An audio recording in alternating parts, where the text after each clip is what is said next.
Where has chivalry gone? Like, why do these men who make $60,000 a year talking about gold diggers, you don't have any gold to dig? Because the guys that are actually in the 1% tax bracket, they want to do like the things that my husband and Nav are doing. They want to take care of women. They don't want us to be stressed. They want to be in our they want us to be in our divine feminine energy. The guys that are actually in the 1% tax bracket. She talks as if like she's a freaking tech oligarch or something like that, dude. You know what I mean? Like, bitch, you're poor. You're poor like the rest of us. Akaash is rich. Is it just me, or is the idea of asking a girl to sign a prenup incredibly offensive? Oh, never mind. She's actually rich. Bitch, you're rich. Let me work for you, dude. I'll do your social media, dude. I have no morals. I have no morals. I said that investing in your wife is the biggest ROI that you'll ever have. Investing in your wife is not a financial burden because in Eastern physics, this is both in Chinese and like Indian physics and spirituality. Just don't bring the Chinese into this, dude. Like, what the fuck? Next thing you know, she's going to bring the Eiffel Tower into this. Nah, no, I can't. Like, when you treat your wife like a princess or a queen, you spoil her, you give her stuff, you just let her be able to relax. She gets into this divine feminine energy, this divine feminine aura. In return, she starts taking care of you in a much better way. She's so emotionally supportive of you because women are so strong in their EQ and how they can take care of men. And like, no, man, this is just getting worse, man. She is responding, and in responding, she is making things a lot worse. See, I don't really like calling women bitches. I'm not a red pill cuck. With her, what the fuck? What else are you going to call her? I don't know, man. Dude, she is responding, and this is going nuclear. I think Flagrant's going to respond this week in a podcast. Akaash is apparently in India, and I'm here for it. I got nothing to do, man. I'm poor, too. I'm poor. So if you enjoyed this video, please like and subscribe. I truly appreciate it. even before my husband really started making money, he always would find little ways to spoil me, even if it didn't cost that much in the beginning. And now, like, we've gone from like him buying me like AirPods or like Nike shoes to now like, you know, spending so much money at Miu Miu or Cartier or whatever. And I'm not saying that to be braggy. I'm saying that I've seen this principle like really, really work. And I truly believe that like a man that takes care of his wife is like blessed by the universe. She's a professional gaslighter. That is pretty much her in a nutshell. Like, you know, everything that she just said, she's doing the complete opposite in real life, in real time. What she wanted, she is now getting. She wanted exposure. She's doing all of this for exposure, to create her own media career or whatever the hell. And I read this stat for you guys. I'm going to read this stat for you guys because, you know what I mean? Like I told you guys, I'm poor and I have no value. So her current YouTube channel called Main Character Pod, it has 2,000 subscribers, all right? Mind you, they have 2,000 subscribers, even though there's videos in her channel that has 119K views. Obviously, they're all probably hate views, or they're all views to get clicks, or, you know what I mean? Views to see what the hell's going on. 2,000 subscribers. You are burning your marriage for 2,000 subscribers. And mind you, most of these subscribers are probably going to unsubscribe once this whole drama unfolds and this whole thing's over with. And we're talking about the next cock. You know? And Akaash, like, this is a guy who just spends so much money on her. All his livelihood is dependent on her. You know, he's ruining not only his life, but his career. Okay, could you imagine like Akaash's career is over with? Okay, fine. If it's over with like in 2-3 years, and he's not gonna go back in the work industry. Like the fuck, you're gonna be like, well, why are you applying here? You know, like it's over with. So like you're ruining your husband's career, your husband's livelihood, and on top of that, you're barely even gaining like a social media presence for yourself. 2K subs for your marriage, which she actually brags about in this next clip. How they say like to be cringe is to be free. Like, okay, if you think I'm cringe, okay, to these red pill guys or these brown girl haters that think I'm cringe, I'm free though. I'm being myself, and I have 160,000 followers now. I only started posting last year. Like, whatever you think, like, that's good fucking growth. You're not free. Bruh, you cost $1.7 million. If that. Inflation's going up. You're probably now 1.9. You're not free. What's up with this whole mentality? Like, oh, I'm free. You know what I mean? I can do what I want. I'm free. Nah, bruh. You know, that's just. I keep thinking to myself, this is all a ploy for her, you know, to be like, oh, this is all emotional trauma. I can't anymore. Divorce. And she's going to take 50. At this point, that's probably what's best for Akaash.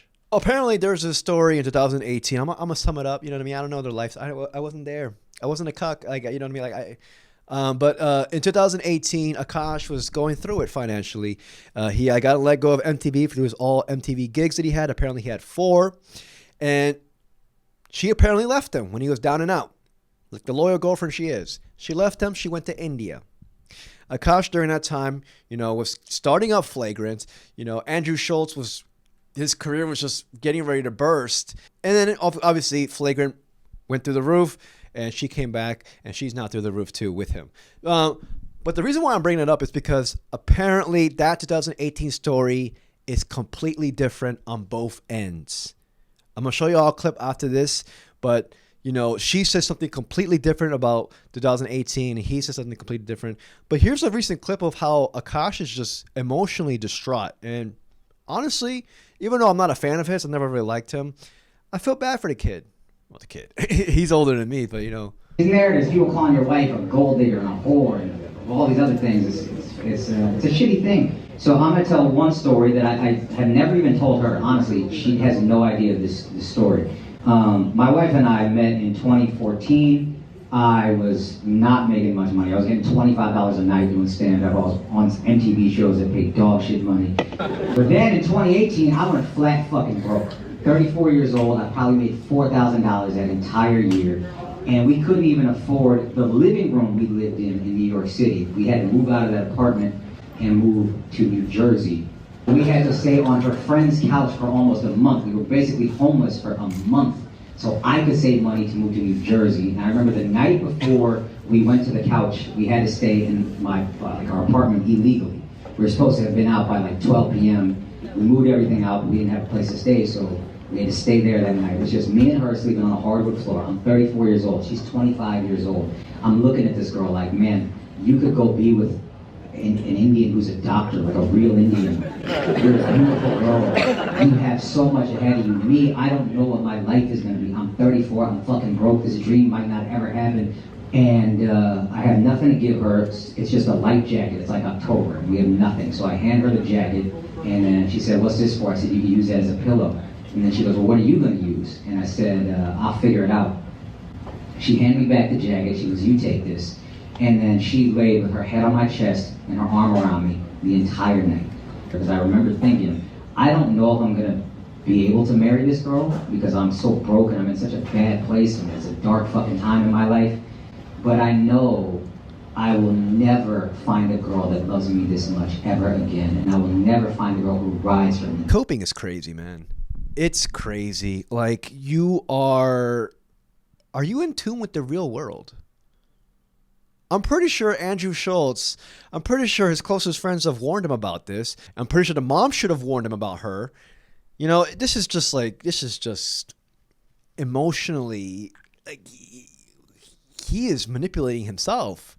I feel bad for him, man. Our fellow cuck is going through it. We should do something. Let's make videos about him. You know? But yeah, man, these next clips right here is going to be the complete opposite of what he just said here, the 2018 story.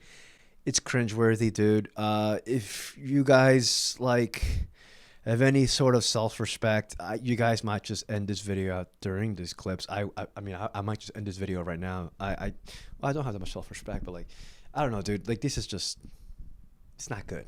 Like 7 MTV shows. I wasn't making crazy money. I was making like low 6 figures. But my girlfriend at the time, she moved into our place, and then all of a sudden, end of 2017, all the shows started suddenly getting canceled one by one. I'm going broke. So 2018, we're doing Flagrant. My wife, financially anxious person, is like, what is going on? Like, we're talking about getting married? Is this what it's going to be? I don't have an answer for her. I'm like, this flagrant thing, I think, I believe in this, I believe in this. Started to dry up. He was kind of aging out of the MTV bracket, and he wasn't really getting any attention from the industry. So he was pretty much losing all his income. And at the same time, I was working a really toxic job with like a toxic manager and like working till 2 in the morning. And it just caused a lot of stress on our relationship. Everything came to a head when my mother-in-law came to visit us. And I was being very distant because of everything we were going through. Akaash was very stressed, and I think she kind of internalized it like that I was being bitchy towards her or passive aggressive towards her. It was a huge fight between all of us. Basically, Akaash did not defend me, and I was like, okay, I don't know if I can be in a relationship with this person anymore. So after this, we both took a much needed break, and we just needed time to reflect on our own outside of the relationship. I took a trip to India with my mom for my cousin's wedding. Akaash needed to find his voice within the relationship. Finally, a couple months later, I just had this epiphany. We were still getting in fights, but Akaash went on his own trip to India, and my Nana Ji was sick in the hospital. He flew out of his way to go see him in Punjab. I'm just at a loss of words. You know, this marriage right now is it even a marriage? Are they even communicating to each other? I keep thinking to myself, why isn't the wife communicating to the husband before every post she does? You know what I mean? Like, aren't y'all one and one? Like, aren't y'all communicating daily? Like, she's posting these clips. He's stating one thing, and then she's stating the complete opposite. Like, it just seems to me that they're not in cahoots. they're not communicating enough. It's not a marriage.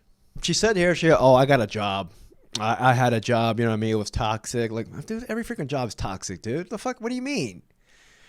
If you really liked him, you would have stayed with him and helped him out during 2018 and not ditched him and go to your, you know, apparently she went to India or something like that. I've never been to India, but, you know, well, maybe it's a nice place. I don't know. But instead, she ditched him. No loyalty.